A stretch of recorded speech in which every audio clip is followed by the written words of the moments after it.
Hey everyone, it's Meredith, FNIP educator in Guilford County. Fast foods and packaged snacks are high in fats, sugar, and salt, and while they may taste good, they offer very little for our bodies besides empty calories. No food or drink is bad, but moderation is key. Today we'll compare fast foods with their homemade counterparts, and also work on identifying foods we should eat more of and the ones we should limit. Empty calories come from foods that contribute energy or calories in our diets, but very little nutrition.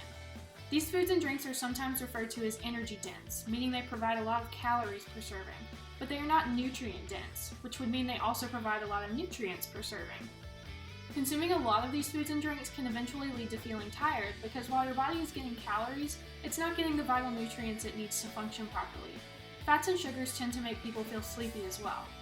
25 to 35% of our calories should come from fat. However, we want to be aware of the quality and sources of these fats. Fats can come from either plant or animal sources. Animal sources of fat tend to be higher in saturated fats and are implicated in heart disease. Plant sources of fat are higher in unsaturated fats, or what you might hear referred to as healthy fats. While unsaturated fats have health benefits for the heart and body, it's still important to limit our intake to that 25 to 35%.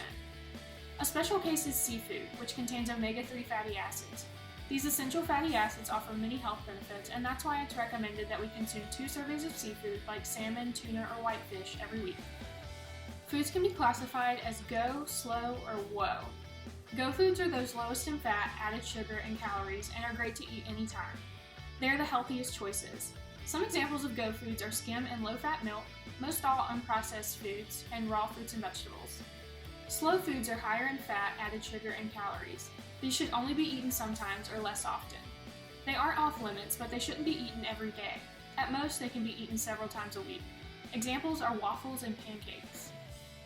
Whoa foods are those that are highest in fats, added sugars, and calories. These should only be eaten once in a while and in small portions. These should make you say exactly that. Whoa. Should I eat that? Whoa foods are the least healthy and are most likely to cause weight problems, especially if a person eats them all the time.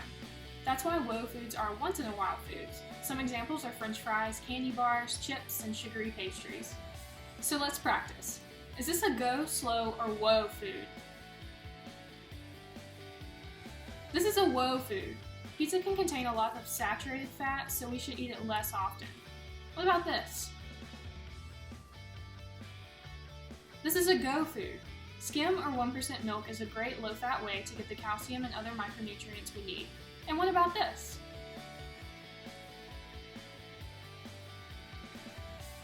This is a slow food. Peanut butter contains unsaturated fats, but can also have a lot of added sugar. We should be careful to read food labels to know what we're putting into our bodies. I've created a go, slow, and whoa game. Use the link below to test your skills. Take a minute to think about your favorite fast food meals. What are some of the reasons you go to a fast food restaurant? Maybe a special occasion, to save time or money, or just a craving. What are some factors that may influence what you order? Cost, taste, appearance, calorie count? Do you ever purchase anything because it's healthier? Take some time to check out the online menu of your favorite fast food restaurant. These menus can help you make the healthiest choices at nearly all of your favorite restaurants. Today's recipe is oven-baked fries, which, by the way, pair really well with those oven-baked chicken nuggets. I preheated my oven to 450 degrees and then sprayed a baking sheet with nonstick cooking spray.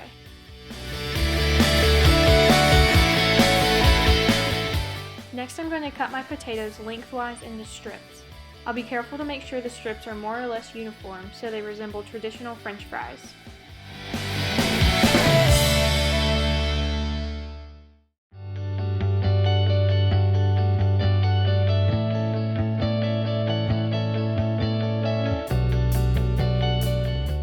I like to put my strips into a bowl to season, then I add my seasonings. You can use just salt and pepper, but I like to add a little more flavor. I'll add some salt, garlic powder, onion powder, cayenne pepper, paprika, and cumin, then add olive oil and toss to combine.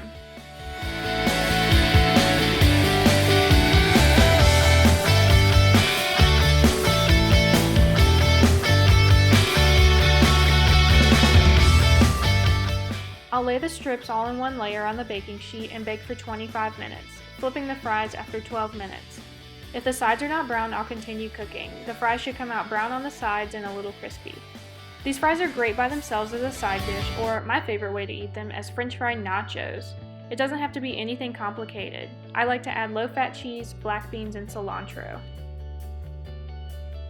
Let me see how you enjoy your fries. We'd love to see pictures on this page. If you'd like to learn more about FNET, please contact your local extension center. I'll put that link as well as today's recipe down in the comments. Have a great week!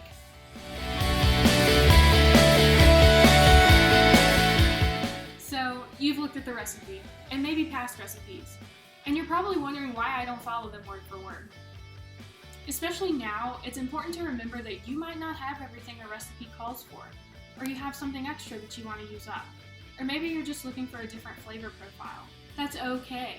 The beauty of cooking is in the flexibility. I like to use recipes as bases and experiment with different ingredients and flavors by adding extra vegetables, using different seasonings, or maybe using a store-bought sauce instead of making my own. I encourage you to experiment. If you have questions about substituting ingredients, reach out to us. We're here to help. Happy cooking!